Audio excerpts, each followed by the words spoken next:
আমার রিজিকে রাখা হয়েছে, মানে জিহাদ ফি সাবিলিল্লাহ গনিমতে। আর ওয়াজুইলা সাগার ওয়াজিল্লাতু আলা মান খালাফা আমরি, আমার নাফরমানি যারা করবে, আমাকে মানবে না, আমার বিরুদ্ধাচরণ যারা করবে, তাদেরকে আল্লাহ লাঞ্ছিত করবেন আর তাদেরকে পদদলিত করবেন। আল্লাহ পাক উপরে উঠাবেন নবীকে, নবীর উম্মতকে। আজকাল পদদলিত, লাঞ্ছিত, মার খাচ্ছে মুসলিমের, কারণ নবীর অনুসারী হয়ে নেই। আসলে নবীর দিন থেকে অনেক দূরে চলে গেছে মুসলিম জাতি, যার ফলে লাঞ্ছিত আজকে। না হলে হাদিসের কথা সত্য, যার নবীর নাফরমানি করবে তাদেরকে লাঞ্ছিত করবেন। মুসলিম জাতি যদি নবীর নাফরমানি করে তাহলে ওদেরকে আগে লাঞ্ছিত করবেন, তাই করছেন আল্লাহ পাক। ওয়া সাহিবুল মাকামিল মাহমুদ, মাকামে মাহমুদ একমাত্র নবীর জন্য প্রশংসিত স্থান।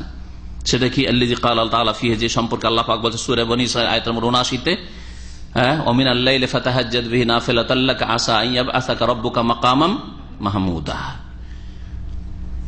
নিশ্চিত তোমার প্রতিপালক তোমাকে প্রশংসিত স্থানে পৌঁছে দিবেন, যেই জায়গায় সেজদায় অবনত হবেন এবং সমস্ত মানুষের জন্য শাফাআত করবেন বিচার দিবসে। প্রথম বৃহৎ শাফাআত, শাফাআতে আযমা, যে লম্বা হাদিস সহিহ বুখারীতে রয়েছে।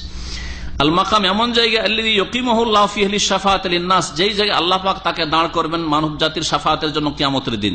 লিইউরিহাহুম, যাতে করে তাদের আরাম মেলে, লিইউরিহাহুম রাব্বুহুম, আল্লাহ আরাম দেন তাদেরকে, মিন শিদ্দাতিল মাওকিফ, বিচার দিবসের ভয়াবহতা থেকে। ওয়া মাকামুন খাসুন বিহি, এটা একমাত্র নবীর জন্য খাস। দুনা গায়রি মিনান নবিয়্যিন, অন্য কোন নবী পাবে না। নূহ আলাইহিস সালামের কাছে যাবে, ইব্রাহিমের কাছে যাবে, মুসার কাছে যাবে, ঈসার কাছে, সবাই কি বলবে? হ্যাঁ, নফসি নফসি নফসি, ইযহাব ইলা গায়রি, ইযহাব ইলা গায়রি, অন্যের কাছে যাও, আমি নিজের নিয়ে ব্যস্ত, নিজের নিয়ে চিন্তায়। ওয়া হুয়া আখশাল খালকি লিল্লাহ, এবং নবী সাল্লাল্লাহু আলাইহি সাল্লাম সবচেয়ে বেশি আল্লাহকে ভয় করতেন এবং সবচেয়ে বেশি তাকওয়া অর্জন করেছেন। ওয়াকাদ নাহাল্লাহু আন রাফি সাওতি বিহযরাতিহি সাল্লাল্লাহু আলাইহি ওয়াসাল্লাম, নবী সাল্লাল্লাহু আলাইহি ওয়াসাল্লামের সামনে তার জীবদ্দশায় উচ্চ স্বরে কথা বলা আল্লাহ নিষেধ করেছেন। আর তার ইন্তেকালের পরেও তার মসজিদে নববীতে আওয়াজ উঁচা করা বা তার কবরের মোবারকের কাছে আওয়াজ উঁচা করা বেয়াদবি। জীবদ্দশার পরেও, ইন্তেকালের পরে এই বিধান অবশ্যই রয়েছে যে মসজিদে নববীতে আওয়াজ উঁচা করবেন। মসজিদে নববীতে বসে গল্প করছেন, হই হই করে গল্প করছেন, হাসছেন না, বেয়াদবি করছেন আপনি। শুধু কবরের কাছে না, মসজিদ নববী যে কোনো জায়গায়। কারণ ওমর রাদিয়াল্লাহু তাআলা আনহু 2 লোক এরকম কথা বলতে দেখে বলছেন, জোরে কথা বলছো, কোথায় বাড়ি তোমাদের?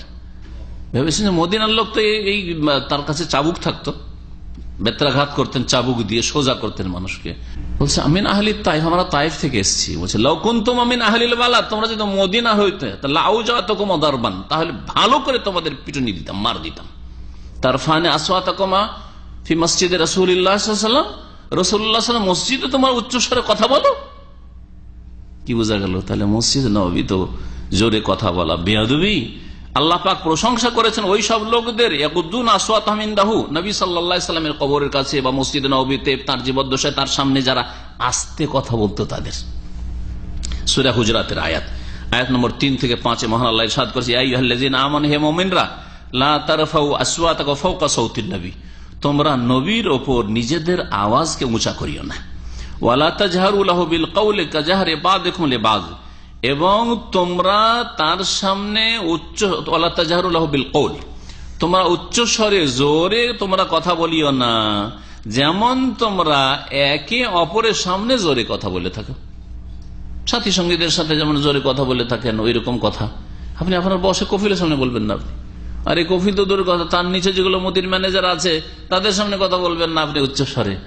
রাসূলুল্লাহ সাল্লাল্লাহু আলাইহি ওয়াসাল্লামের মসজিদে কেন জোরে কথা বলবেন আপনি, বা নবী সাল্লাল্লাহু আলাইহি ওয়াসাল্লামের সামনে? এই আয়াত নাযিল নবী সাল্লাল্লাহু আলাইহি ওয়াসাল্লামের জীবদ্দশায় নাযিল হয়েছে, জীবদ্দশায়ও সেই হুকুম, আর যেমন বললাম তার ইন্তেকালের পরেও।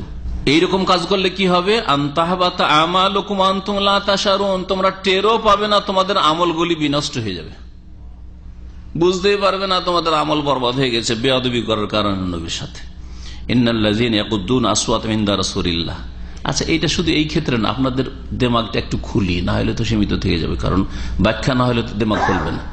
নবী সাল্লাল্লাহু আলাইহি সাল্লামের জীবদ্দশায় আওয়াজ উঁচা করলো না কেউ।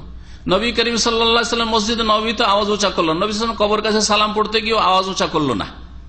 কিন্তু নবী করিম সাল্লাল্লাহু আলাইহি সাল্লামের হাদিস যদি পেশ করা হয় যে এটা সহিহ হাদিস আছে, ওসব মানি না, আমি ওসব বুঝি না, ওসব হাদিস তোমরা রাখো। এটা কি এটা ওর চেয়ে বড় বেয়াদবি। একটা হচ্ছে কথা বলে শুধু বেয়াদবি, আর এটা নবীর কথা মানবো না, তার সামনে আওয়াজ উঁচা করে কথা বলা। আরে কালা রাসূলুল্লাহ, তোমাদেরকে হাদিস শোনায়, সহিহ বুখারী হাদিস শোনাচ্ছি, সহিহ মুসলিমের হাদিস শোনাচ্ছি, এটা তিরমিজিতে আছে হাদিসটা সহিহ, আবু দাউদের হাদিস সহিহ। এইভাবে নামাজ পড়া সুন্নত, মানি না ওইটা। আমাদের মযহাবে যেটা আছে ওইটা বলেন। আমার মযহাব ছাড়া কিছু বুঝি না, মযহাব ফরজ। নবীর কথা পেশ করলে কেউ মযহাব পেশ করে, আবু হানিফা, শাফি, মালিক, আহমদের কথা যে পেশ করে নবীর কথার সামনে, এই আয়াতের অন্তর্ভুক্ত না? আনতাহবাতা আমালুকুম আনতুম লা তাশউরুন, তোমাদের আমলগুলি এমন ভাবে ধ্বংস হয়ে যাবে যে তোমরা দিশাই পাবে না যে কখন আমল ধ্বংস হয়ে গেছে। আল্লাহ যেন হিদায়াত দান করেন, আল্লাহ যেন বুঝার তৌফিক দান করেন এইসব বক্র লোকদেরকে, যারা বক্র পথে চলে গেছে, মযহাবের জন্য গোঁড়ামি যারা করেছে, যারা সাধারণ মানুষ জানেন না, আমল করে যাচ্ছে, কিন্তু যখন পৌঁছে যাবে সহিহ হাদিস মানার জন্য প্রস্তুত, তারা হয়তো বাঁচতে পারে। কিন্তু যারা বলছে যে মযহাব মানা ফরজ, আর যে কোনো একটা মযহাব মানতে হবে আর এক গিয়ারই চলতে হবে, তারপরে ওই হাদিসগুলো অন্য মযহাবের, ওগুলো আমাদের নয়, তাদের নিঃসন্দেহে এই অবস্থা হবে। আনতাহবাতা আমালুকুম আনতুম লা তাশউরুন, আমল ধ্বংস হয়ে যাবে অথচ তাদের হুঁশ দিশাই নেই। ইন্নাল্লাযীনা ইয়াকুদ্দুনা আসওয়াতাহুম ইনদা রাসূলিল্লাহ, নিঃসন্দেহে যারা রাসূলুল্লাহ সাল্লাল্লাহু আলাইহি ওয়াসাল্লামের সামনে নিজের আওয়াজকে উঁচা করে, উলাইকাল্লাযীনা ইমতাহানাল্লাহু কুলুবাহুম লিত্তাকওয়া, ওরাই তো সেই লোক যাদের অন্তরকে আল্লাহ ভীরুতার জন্য পরীক্ষা করেছেন এবং পরীক্ষায় তারা সাকসেস হয়েছে, উত্তীর্ণ হয়েছে। লাহুম মাগফিরাহ, তাদের জন্য বড় মার্জনা রয়েছে, ওয়া আজরুন আযীম, আর মহা পুরস্কার রয়েছে। একটা উদাহরণ দিতে তাহলে বুঝবেন। আমার ছেলে উদাহরণস্বরূপ আমার সামনে কথা বললে, এত ফিস ফিস করে কথা বললে যে বারবার যে কি বলছো, বলো বলো, টাকার দরকার, পয়সার দরকার, এত আস্তে কথা বলে, মানে কথাতে খুব আদব, ঠিক আছে, ভালো জিনিস, কথাতে আদব, ঠিক আছে। কিন্তু যখন কোন হুকুম করি যে যাও বাবা অমুক জায়গায় যাও, বললাম এইদিকে, টান দিল ওইদিকে, বললাম যাও এই কাজটা করে এসো, গেল না। বলেন আমি কি রাজি হব? হ্যাঁ, আমার সে আদব করলো আস্তে কথা বলে আমার সামনে, অথচ আমার কথার বিরুদ্ধাচরণ করে, নাফরমানি করে। তো এই অবস্থাটা কি ওদের নয় যারা সহিহ হাদিসের বিপরীত দিকে চলে? বুঝতে পারছেন না? আল্লাহ যেন ওদেরকে বুঝার তৌফিক দান করেন, যাদের মযহাবী গোঁড়ামি যাদেরকে স্বীকার করেছে, তাআসসুবে মযহাবী, মযহাবের গোঁড়ামি এবং পক্ষপাতিত্ব যাদেরকে স্বীকার করে ফেলেছে। আল্লাহ পাক তাদেরকে যেন এই বিষয়গুলি বুঝার তৌফিক দান করেন।